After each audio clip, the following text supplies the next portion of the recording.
Nyetir di Indo mah emang gak cukup modal SIM doang, emang harus kuat-kuat mental. Lagian heran deh sama si bapak, abis nabrak bukannya ngerem malah gaspol.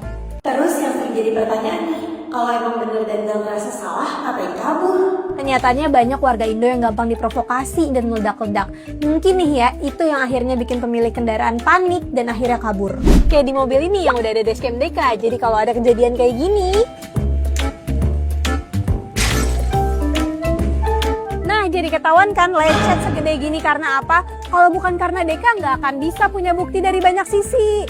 Tapi nggak melulu mobil yang salah, bisa jadi motor yang picu kekeosan kayak gini nih.